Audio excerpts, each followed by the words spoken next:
Welcome to this session on What is Europe. My name's Sarah Smith. I'm a BBC journalist and presenter, and I'm here to introduce our panellists and keep the discussion going. And we have a really interesting range of views and experiences from the four panellists that we have here. So we'll be able to talk about how Europe works within Europe, how it's seen from outside Europe, what its role outside Europe is, what lessons it can learn from what goes on beyond its borders. So we should have a really interesting 50 minutes ahead of us.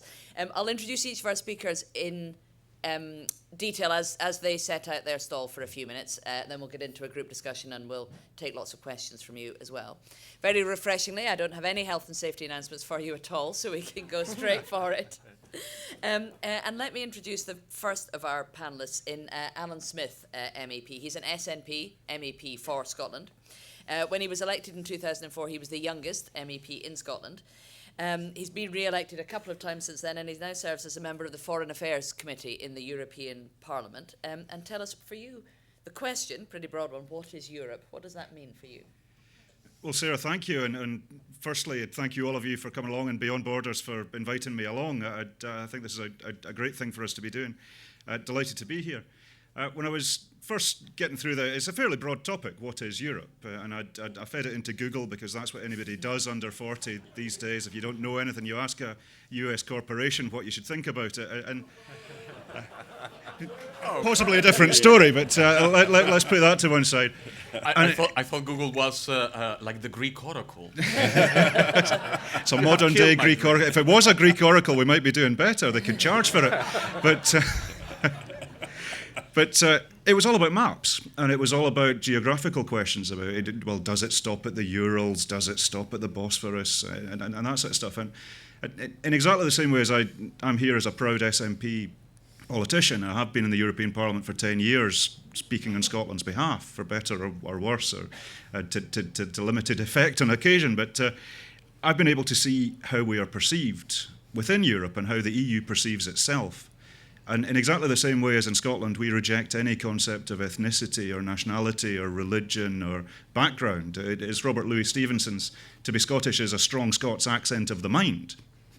And anyone can adopt that. Anyone who's part of Scotland and part of our life and part of our community is in. And we demonstrated that in the referendum with EU nationals who've paid us the supreme privilege supreme compliment of coming to Scotland to make Scotland their home, had a vote in our referendum. Now contrast that with the EU referendum that we're going to have in the UK, where EU nationals resident in these islands will not have a say. So I reject any concept of ethnicity or religion or geography for Europe. I think we are a community of values. And a typically joyless phrase from Alex Stubb, the present Finnish finance minister. He was prime minister, but an ex-MEP colleague. He's a good lad, sensible. And he said, we are a rules-based community, and I like rules, and our rules bind us together and give us solidarity. Couldn't be more Finnish if he tried with that one. But that's exactly what we are. We are a rules-based community. And Timothy Garton-Ash's phrase that for the first 50 years, the EU has been about Europe. Increasingly, we're starting to see that the EU is about projecting a European voice into the wider world. And the focus of the EU has not been about anything other than war avoidance and rebuilding the European economy for the first few decades of its existence. So many of the questions that are thrown at the EU in terms of failure and in terms of Srebrenica, where the world community failed massively, and the European Union must take its part in that. The world community failed, and the EU was not capable of delivering, because the focus has been rebuilding the economy of the peoples of the European states post-war, bringing the people of Europe closer together, and with things like Erasmus, with things like making sure that low-cost airlines have been able to do their business across the European single market. We're achieving that little by little. And the day-to-day lives of the citizens of Europe are becoming more and more similar.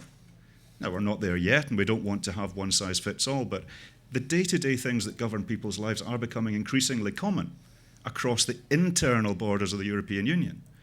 But post the Lisbon Treaty, there is now a much more concerted effort for the EU to speak with one voice in the wider world.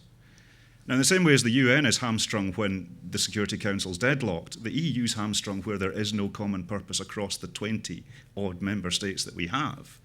was Cathy Ashton had a great joke when she was first appointed as the first High Representative for the Foreign Security Policy. She said that there was a phone in her office that had an answer phone message, "Welcome to the EU's Common Foreign Security hotline for our unified position. For the German position, press 1. For the French position, press 2. Went on.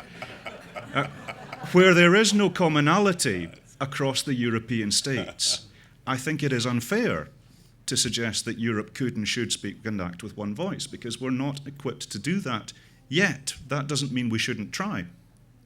So to sum up my own phrase for Europe, which I come to often and more, is that it's 3 words: Europe is work in progress. There we are. Thank you very much for that.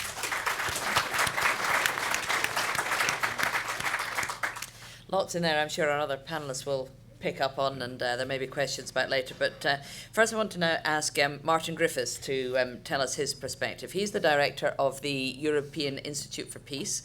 Before that, he was a founding director of the European Centre for Humanitarian Dialogue. And Martin, tell us, what is Europe? What's the answer to that for you? Thank you very much. And again, Beyond Borders, what a great achievement this is to get me up on a Sunday morning. No, at least that's what I thought this morning. But thank you very much for this opportunity. I remember when I moved 20 years ago, actually. I was living in London and I moved to Geneva. And I remember thinking very clearly that I was moving to Europe. And in fact, of course, Britain was in the EU and Switzerland wasn't. So I started off with a view of Europe, which was exactly the wrong view, as you've been saying, which is a geographic one. And a few years later, I was still living in Geneva, and I had an opportunity to spend an evening in Brussels with some MEPs, or 2 French members of the European Parliament. One was Michel Rocard, who was former Prime Minister, and one was Bernard Kouchner, who was later Foreign Minister of France, and they were members of the European Parliament, and then they were there with a friend of mine. And what I can still remember so vividly, Michel Rocard saying, "Isn't this amazing? Isn't this, what an achievement?" Because he was a man who could remember the Second World War, and he said, "This will never happen again. Europe is a peace project." And I can still remember the incredible intensity of the inspiration that these people had. And it kind of made me ashamed, for being British, Welsh, that I didn't have that in my DNA. I wasn't thinking in those terms. Perfect choice, obviously, for becoming the director of the European Institute of Peace. I want to say 2 things, really, about, I think, the challenge that an institute like mine, but a community like ours, has when we look at Europe. I think the days when the Rocard view, when the fact that Europe is a peace project and we can feel inspired by it, are so sadly gone. That Europe, for most of us, is a tarnished project. It's a dull project. It's a bureaucratic project. It isn't, as you rightly, I think, terrifically, centrally point out, a project of values, which is what it should be. Europe has become an incredibly efficient, I suppose, machine. And yet it must be more than that. And the challenge is to reinvigorate the values that connect us in Europe. And I see the European Institute of Peace as trying to help in that way. There are 3 major threats to the stability and security, in my view, of Europe. One is the relationship with Russia and our whole problem on the eastern flank. The second is the issue of migration, which is, extremely vividly portrayed at the moment. And the third, I think, is our approach to political Islam and the conflicts in the Middle East. And in each of those cases, it's interesting that in each of those cases, there are specific problems to address. But behind each one of them is a challenge to our values. That's what actually unites them. And the way in which we're responding to those 3 challenges, we Europeans, is pretty poor. Our response to migration, well, it barely needs reminding. We had a wonderful illustration of that yesterday when we had the First Minister here talking about migration and how Scotland would like to do better. Our response to migration is a security response, and it's a shocker. It's a disgrace. Yeah. Our response to Russia, very complicated, very divided views across Europe, within states. I have 9 European governments on my board, which created the European Institute of Peace. And we have among them, I have Poland, I have Sweden, Finland, Switzerland, Belgium, and so forth. They're completely divided over the issue of what to do about Russia. Not divided about what to do about Mr. Putin, but what to do about Russia and that relationship. Should we engage? Should we build bridges? It is the first time in my very long life that I've actually been shouted at by an official from a foreign ministry, and it was Sweden of all, who shouted at me for the idea that we could engage with Russia. And told me not to be naive, and I was offending the dead from Ukraine. So Russia is challenging our values enormously, and the victim of that is us, not them. And the third, political Islam. I just want to tell you a very quick story. I work a lot in Syria. I have spent a lot of time working on Syria these last few years. And recently I was talking to a senior Al-Qaeda background leader of a Syrian insurgent group. And I said to him, Syria's obviously in a terrible state. We need you to come to Europe to explain to ourselves and to our people what's good about your brand of Islamic governance and movement. We need you in Europe, never mind Syria. He said it's the first time a Westerner had ever asked him for a favor. But we do. What are we doing about Islam? We're rejecting it.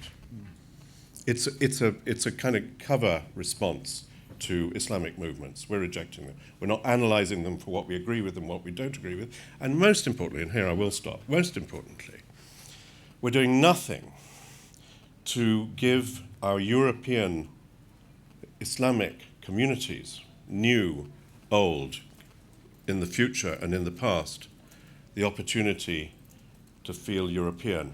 I had a lovely encounter with a Belgian, being in Belgium, a Belgian car mechanic. And he's a great car mechanic. He's a Moroccan origin. Father came to Belgium. He was born in Belgium, grew up in Belgium. Very, very good car mechanic. He said, I desperately want to live in Dubai. I said, well, obviously, but why? He said, because I wouldn't have to have an identity if I was in Dubai. I wouldn't have to answer for being a Muslim. I wouldn't have to answer for being anything. I can just be.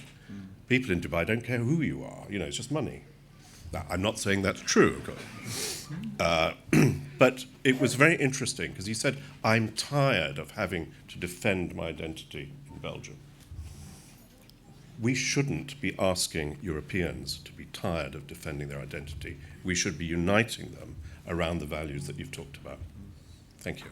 Martin, thank you very much.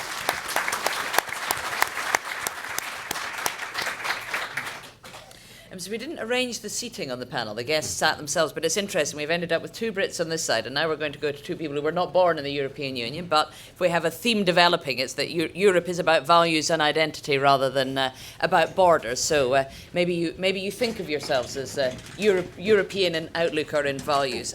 First of all, I want to introduce Dr. Oscar Guardiola-Rivera, who's on the outside You're here. now an honorary Latin American. Oh. Thank you very much. He's a reader in law and political philosophy at Birkbeck University of London. He's written several notable books, most recently, What If Latin America Ruled the World? And most recently, The Story of a Death Foretold, about the coup against Salvador Allende. But you're here to talk about what Europe can learn from Latin America? Well, you already did it, but I must begin by coming out of the closet. I'm the non-European, the only non-European in the village, or at least in this panel. So, of course, my view of things is going to be a bit different. Let me begin by reminding you and myself that I arrived into this country on the 3rd of January 1994. To all places, into Aberdeen, Scotland. So imagine this man from the Caribbean, all sun, sea, and dance, arriving into Aberdeen. I felt so out of place until I noticed a graffiti painted on a wall in a council estate building near the university. And the graffiti said, "Long live the Scottish National Liberation Army." And I went, "Oh my God, I'm back home." Perfect. You're welcome. That was, in fact, the motivation, or one of the motivations behind What If Latin America Ruled the World. And the point of that book was that to argue that the South was going to lead the North into the 22nd century. And I think that's exactly what is happening in Europe. Europe, and I couldn't be happier about this, has proven Henry Kissinger wrong. If you read my latest book, the book on Chile, you will see that there is one central story to explain what happened on the 11th of September 1973. At some point in 1969, Henry Kissinger met up with the Chilean ambassador, and Kissinger told the Chilean ambassador that both Chile, the Latin Americans, and the so-called Third World back then should just shut up and move on, because history had never happened in the South and would never happen in the South. History, he said, moves from Beijing to Moscow and then crosses over Europe and ends in Washington, and that's that. You see what he did? He just divided the world into two hemispheres and told the Chilean ambassador, "You, the peoples of the South," which is to say the global South, the peripheries of the South, and sometimes those so-called peripheries can also be in the geographical North, Scotland, for instance, do not matter. Well, what has happened is exactly the opposite. Go to Greece and Spain, as I have done in the last 4 years, and you will hear about Latin American inspiration. The Spanish elites are panicking about the fact that there is a political movement there, which has now become effectively the third biggest political force in the country, Podemos, which claims to have learned lessons from Latin America. So the exchange of values is already happening.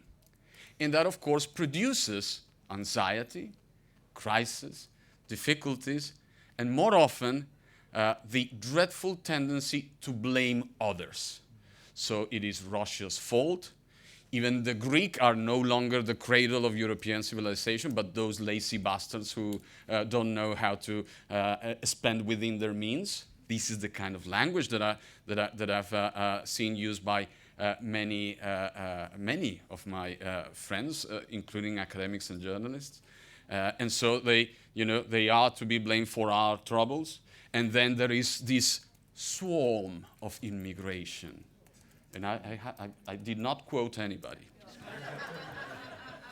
Threatening our standards of life. I didn't quote somebody else. If that's the way in which we're going to rebuild the identity of Europe, then what lies in the future for Europe is dreadful. It would be the transformation of class divisions into ethnic divisions. And there is evidence that is happening already. But I'm the proverbial optimist. Why? Because I'm Latin American. And I like dancing. And I do believe that every time Raja Shehadeh comes to Traquair House, the sun shines. So he brings with him hope. So I remain hopeful. Because what I also see, not just in Greece and in Spain, but also in London, of all places, the heart that must be taken, is a mixing of values. To me, interestingly, between Latin American progressive politics and politics and Anglo politics. So one of the things, I'm certain about this, that troubles a lot of people about someone like Jeremy Corbyn is that he is introduced many times and introduces himself as Anglo-Latino. he wasn't a surprise for us, members of the Latino community in London, who have known him for almost 13 years. Just as much as what happened here in Scotland was not a surprise. I had this wonderful sense of déjà vu last year when I was here and we were counting bottles of referendum ale for the yes and for the no.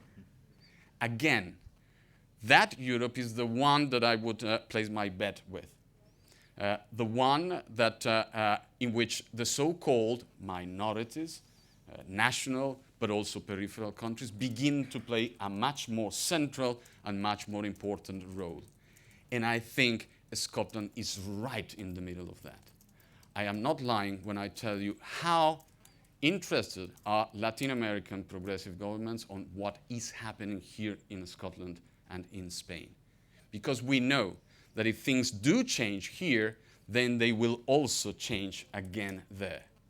So right now we are at this precious moment in which some peoples in Europe, Podemos in Spain, Syriza in Greece, also here in Scotland, have learned a few lessons from us Latin Americans about how to organize, how to rethink our identity.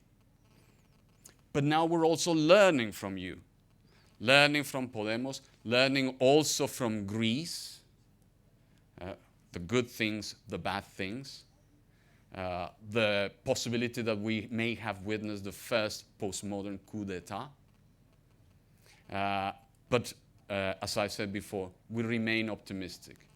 And if you want one more single piece of evidence that the world is changing and the South is taking the North in a very interesting and into an uncharted territory, in a very interesting direction, look at what is happening in the United States. Some people here pretended that the comparison should be made between Jeremy Corbyn and Donald Trump. That's not the right comparison, of course. There is Bernie Sanders in the United States, and there is this amazing woman there, a senator, Senator Warren, Elizabeth Warren. And if you look at her, if you look at the fact that Latin America concentrates the biggest number of women in power, Gilma and others, and you look and you remember what we felt when we saw Nicola Sturgeon here yesterday, you can remain optimistic about Europe. Thank you very much.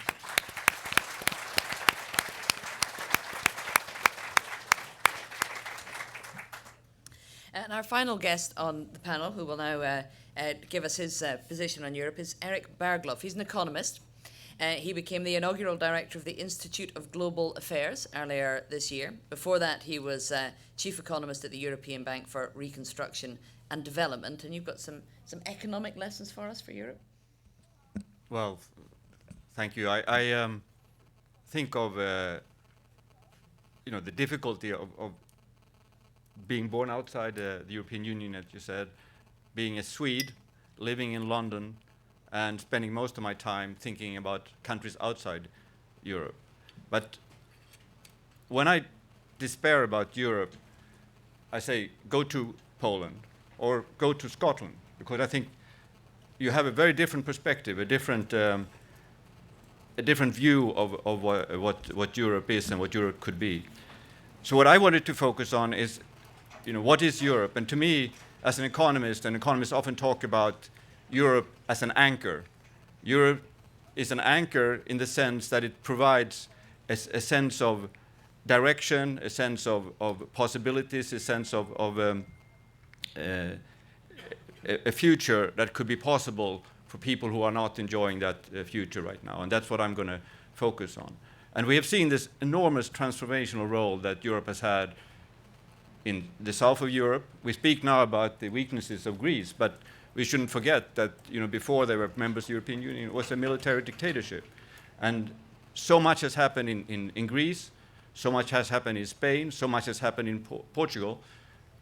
Very much part of this Europe as an anchor for political, for economic transformation. And perhaps the most striking example of this is what happened in Central Eastern Europe. These countries has in less than a generation gone through the most dramatic transformation of institutions, economic, political institutions, that we ever seen in history. And I argue that this is very much Europe as an anchor.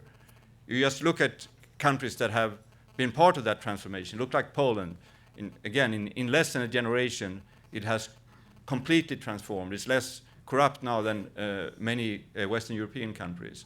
It's a country that was about at the same level as Ukraine. It was even a little bit poorer than Ukraine when transition started. Today it's 4 times or maybe 5 times richer than Ukraine in per capita terms. So this transformation has been extraordinary, and it's been about Europe. It's been about values. It's been about the rights of travel, rights of working, rights of speaking, rights of being part of selecting your governments and so on.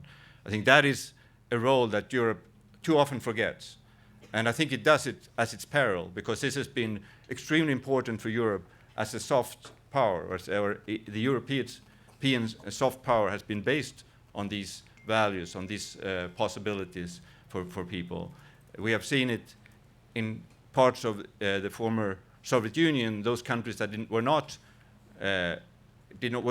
given a prospect of becoming European members.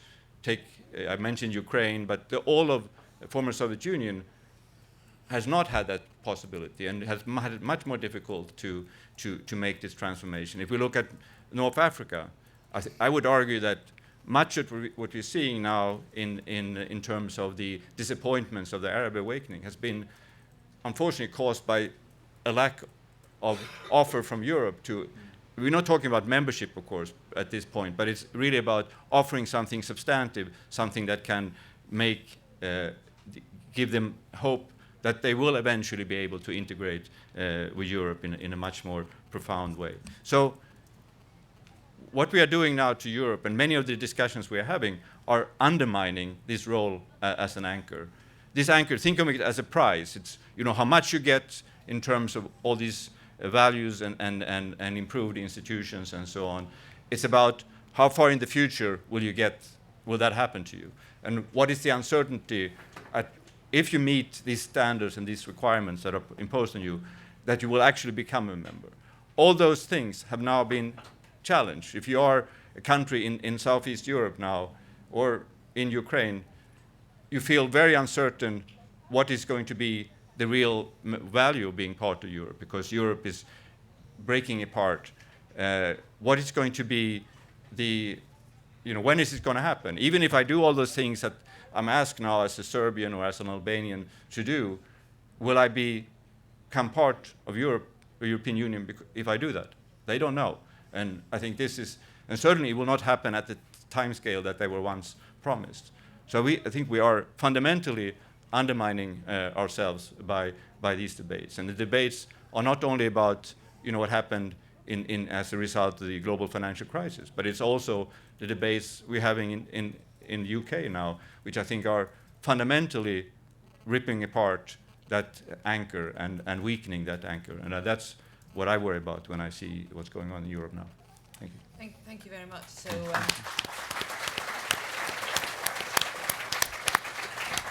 Just want to pick up a couple of our speakers on some of the themes that we've seen emerge, and then we'll throw it open to questions from the floor. And if I can start with you, Erik. I mean, we heard from this side about how the EU, the European project could be a project about values rather than about geography or citizenship. And you've certainly talked about the role of the economic values of the EU. Without offering membership to some of the countries you mentioned, can the EU do something to help them economically transform? Well, I think we have a very good example. We have Ukraine, and I argue that what happened in Ukraine is very much part of the story I was trying to tell before. There was a fundamental change in the prospects of Ukraine, and it came out of actually fundamental changes in values in Ukraine, and it's a process gone on for a long time, and it actually has been reinforced. Even in the parts that are now in the separatist areas, the support for EU membership has gone up.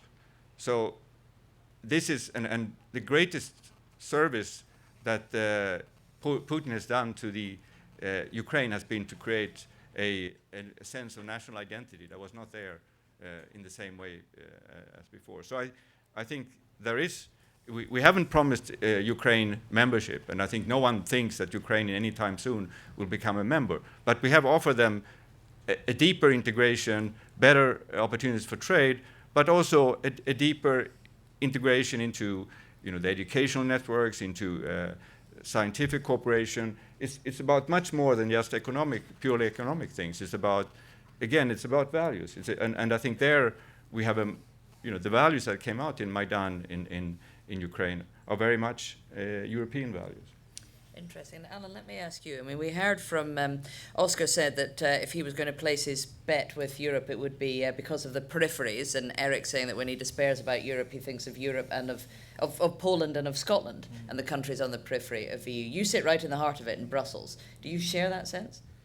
I very much do, and I'd respond to both with peripherality is relative. The idea that you're at the centre is by and large a delusional concept. And I do think that Europe of 1,000 flags remains the actual objective of where we're all going to get to.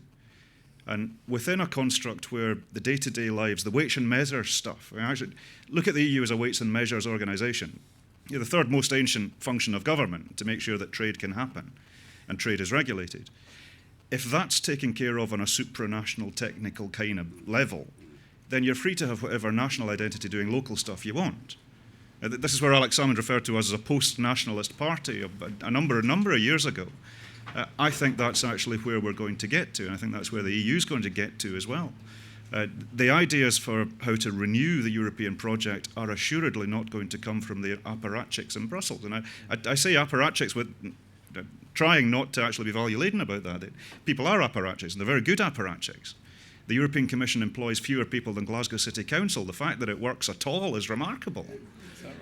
We really should not denigrate the achievements that we've got to. But if you're looking for grand philosophies, you're not going to find it in the Berglöf. So it is going to come from other places. There is a palpable discontent with the status quo. And that's where I'd put the Five-Star Movement, Podemos, to an extent, my party. A palpable discontent with where Scotland is and how we're governed has been answered with our referendum, with our recent vote in the Westminster election. There is a palpable appetite for doing things differently in Scotland. And where that gets us to, I think, remains to be seen. But within a wider technocratic framework, you've got a freedom to have an identity that best suits your values. And Martin, let me pick up with you. You described very eloquently 3 threats from outside of the EU to Europe, the response to the migration crisis, Russia and political Islam. And we'll have an event coming up in the UK, of course, in a referendum about membership. How much does that challenge the European values you talked about and reduce the EU to being about a dull and bureaucratic project, as you put it, and threaten our relationship with the EU? Sorry, the question being that the What do you think, that having a referendum, what will that do with Britain's relationship to the EU, do you think? Yeah, well, I mean, of course you're Scottish, not British. But we had a vote about that. Yeah, you had a vote about it. But, to be British in Brussels is not perhaps, the ideal nationality. That's why I always call myself Welsh. Interestingly, the British government refused to be a part of my institution because they didn't like the idea of an institution calling itself European, taking initiatives for peace, which they couldn't necessarily control. It was as simple as that. I think that the EU referendum is an interesting and sad process. It's going to take up an enormous amount of time. I wish it wasn't going to happen. I wish we could concentrate on making things better instead of making things different. I don't think it's going to make Britain any more popular, even than it. It's going to be bad for Britain in that sense. I do think, and I go back to my move from London to Geneva being a sort of move from non-Europe to Europe. I do find for myself it's been a profoundly moving experience to discover I'm a European, with all the problems of the ones that I referred to earlier. It's very, very nice to think of myself as a European and not as a British citizen. I think the European Parliament, where Alyn sits, is a remarkable institution. I used to think it's a joke, like most of us do, an expensive joke. It's not. It's a really interesting project trying to bring political values together in some orderly form. It's very, very interesting. There's so much potential in Europe. I totally agree with Oscar that we got to crack this one. I'm married to somebody from the South who keeps telling me, for example, if I may say quickly on European values, my wife is Malaysian, and she keeps saying, the thing that you have to understand about European values is that they're not universal. And stop trying to impose your values on the rest of the world. And it's a bit Oscar's point, isn't it? That we're finding that values that we, and this is my point about political Islam, why should we think democracy is the best option? So I think in revitalizing European values, we also will better understand the relative importance of Europe vis-a-vis other parts of the world. And we can do that through values. I'm very proud to be in a city which is great for, friet and moule and dullness. Geneva. No. It's great to be European, even at a time of the most difficult dilemmas and failures. I wouldn't have it any other way.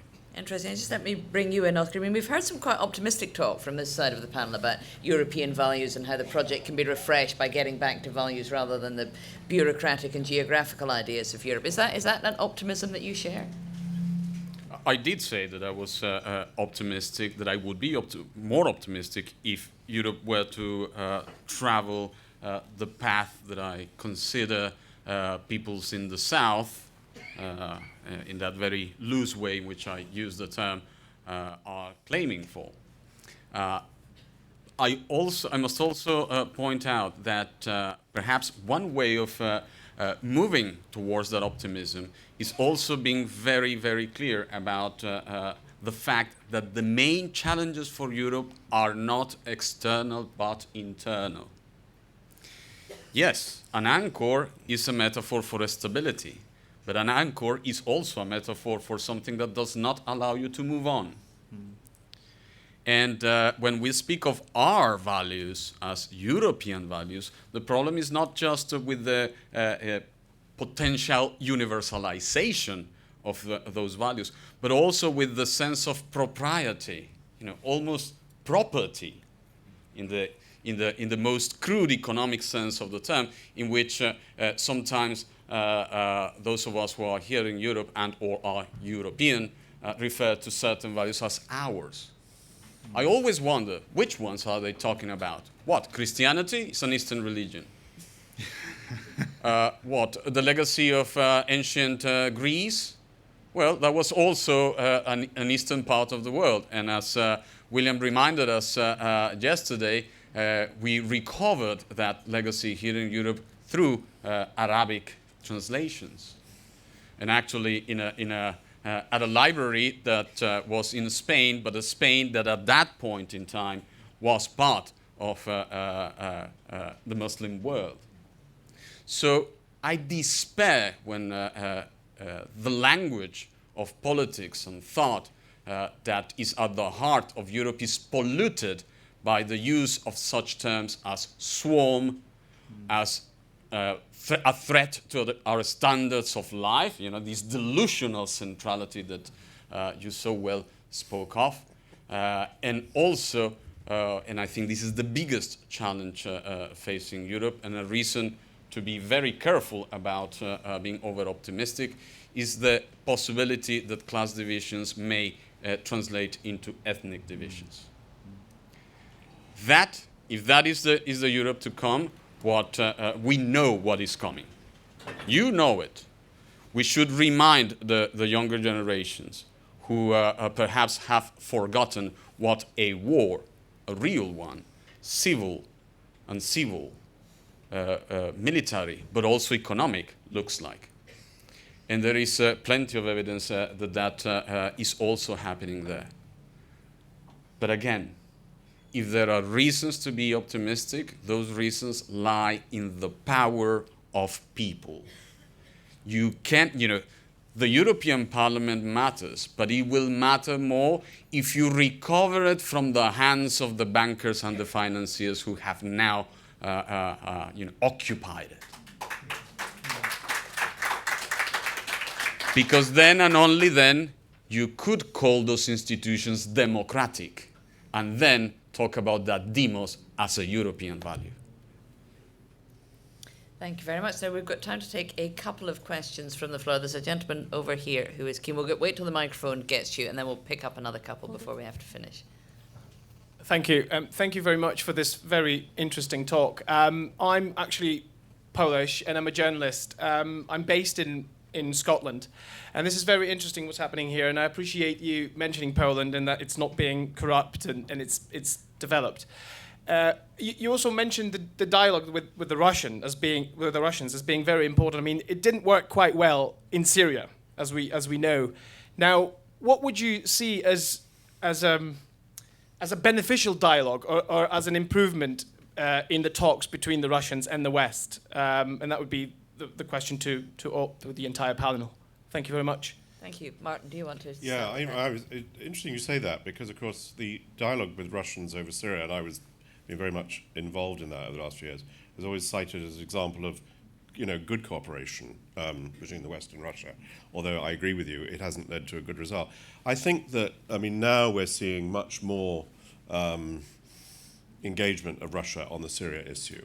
What's striking, and I know I'm deviating a little bit from the question, is an absence of European and EU involvement, diplomatic, political, on Syria, by the way. It's left to the US and Russia.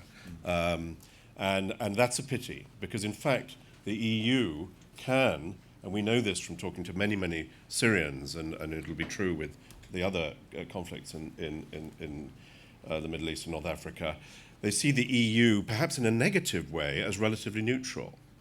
So it's got soft power. It can do useful things. Sadly, because of the Cathy Ashton joke, 28 positions, it neutralizes itself on political diplomacy. That's a pity. I think that can improve. I think Russia is central to a solution of Syria. It's moving. It's moved a little bit, solely for realpolitik reasons. We need to engage it. There's no question about it. And I think, as I say, it would be interesting in this context if the EU thought that too. Okay. It's a way for the EU to engage with Russia on a subject which is not at the heart of our being. Another reason why the EU should engage seriously with Russia is that the current situation fits very much Putin's agenda, which is to present Europe as the puppet and America as the puppeteer. And in Poland, I just wanted to say that in Poland the atmosphere is that Poland is slowly becoming this wall between the West and Russia. And that's what we tend to hear from Polish people. This is true. This is true. Now, we don't have much time left, I'm afraid. There's a lady in red right in the centre who had a question. We'll take this, and then I'm afraid that may be all we've actually got time for. Thank you. This is in a slightly different tack. Migration and the huge problems around migration have been mentioned. One of the root causes of migration is obviously climate change, leading to lack of conflict over resources, war. I'd like to ask what Europe can or should be doing about climate change. Interesting. Erik, is that something you want to pick up? That very easy question? Yes, very, very easy question. But I do actually think that this is one area where Europe has made some progress. And I think it's exactly the kind of area where the European Union this is not to be dealt with at the individual country. Of course, it always has to be, it will need eventually to affect what decisions within countries. But I think it's an excellent example why we need something above the nation state. And you know, we are not, I think what Europe has done now as part of this process going on at the moment and leading up to the Paris meeting in December, that there the EU has played a very important role, I think. So I think this is a very important issue for Europe. One thing that Europe could do in that regard would be to stop, at least at the level of language and rhetoric, reducing every single problem to an economic problem. Economics in the probably the less clear but most dogmatic sense of the term. I've heard migration being described as a financial transaction. My skin cringes when I hear those things. Migration also being described as a problem. It's not a problem. Migration is not a problem. That's one way to begin with. In terms of climate change, what needs to be changed is our conception according to which nature is just out there as a reservoir of natural resources ready at hand that we can take, accumulate, sell, and so on and so forth. We need other languages. We need to think with nature, not just to think about it. And that is, we have, those who also work on values. Myself, as a philosopher working here in London, we have a great challenge and a marvelous opportunity in our hands to change that conception which reduces everything to a monetary transaction.